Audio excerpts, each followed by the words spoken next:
BJP में बदलाव की सुगबुगाहट एक बार फिर तेज हो चली है। भाजपा का संतुलन फॉर्मूला पूरी तरीके से तैयार है। प्रदेश कार्यकारिणी गठन के बाद में उठे असंतुलन को शांत करने के लिए भारतीय जनता पार्टी निगम मंडलों में नियुक्ति के जरिए संतुलन को साधने में जुटी है। सूची लगभग तैयार है और नवंबर के अंत तक ये जारी भी हो सकती है। मालवा को अधिक प्रतिनिधि मंडल और नियुक्तियां मिलने के बाद में महाकौशल और बुंदेलखंड के साथ निमाड़ में भी उपेक्षा की भावना रखने वाले नेताओं को जिम्मेदारी दी जा सकती है। पार्टी अब इन्हें क्षेत्रीय नेताओं को निगम मंडल में समायोजित करने की तैयारी कर रही है। एक व्यक्ति एक पद नीति के तहत विधायक सीमित स्थान तक ही मिलेंगे। मुख्यमंत्री मोहन यादव, प्रदेश अध्यक्ष हेमंत खंडेलवाल और संगठन महामंत्री हितानंद शर्मा के बीच मंथन के बाद ये तय हुआ है। नई सूची में क्षेत्रीय, जाति और सामाजिक संतुलन के साथ साथ युवा, महिला, पिछड़ा वर्ग को प्रतिनिधि मंडल में जगह दी जाएगी ताकि संतुलन, एकता के साथ साथ राजनीतिक संदेश देने की मजबूती हो। अब इसके पीछे क्या कुछ तर्क दिए जा रहे हैं, जरा ये भी समझ लीजिए। दरअसल भारतीय जनता पार्टी में निगम मंडलों की हलचलें काफी दिनों से लगाई जा रही है। ऐसे में हेमंत खंडेलवाल की टीम का विस्तार हो चुका है, लेकिन कहीं न कहीं पार्टी में असंतुलन की स्थिति बनी हुई है।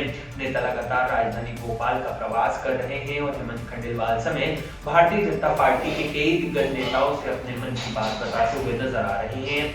ऐसे में तमाम नेताओं को संतुलन साधते हुए, तमाम नेताओं की उपेक्षा को ध्यान में रखते हुए कहीं न कहीं पार्टी ये बड़ा निर्णय ले सकती है और उन तमाम नेताओं और पूर्व विधायकों के साथ साथ क्षेत्र में सक्रिय रहने वाले नेताओं के साथ साथ जातिवाद, धर्मवाद, क्षेत्रवाद के साथ इन तमाम मसलों पर रणनीति बनाकर भारतीय जनता पार्टी निगम मंडलों में अपने नेताओं को तवज्जो दे सकती है। उनको बड़ी जिम्मेदारी मिलने की उम्मीद जताई जा रही है। इसको लेकर प्रदेश अध्यक्ष हेमंत खंडेलवाल, हितानंद शर्मा और सीएम मोहन यादव के बीच में भी रणनीति लगभग तैयार हो चुकी है।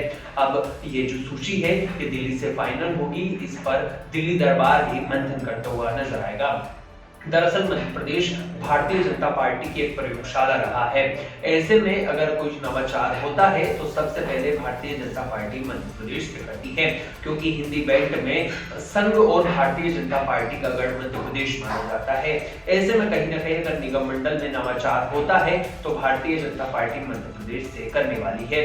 और अब यही वजह है कि अब निगम मंडलों में कई दिग्गज पूर्व विधायक की जो जिम्मेदारी है वो बढ़ने वाली और उनको कहीं ना कहीं भारतीय जनता पार्टी तवज्जो दे सकती है।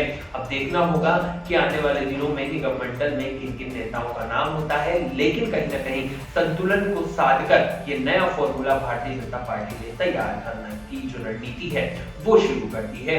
अब देखना होगा कि कब तक निगम मंडल की ये सूची हम सबके सामने आती है, लेकिन तब तक के लिए आप देखते रहिएगा डेली न्यूज।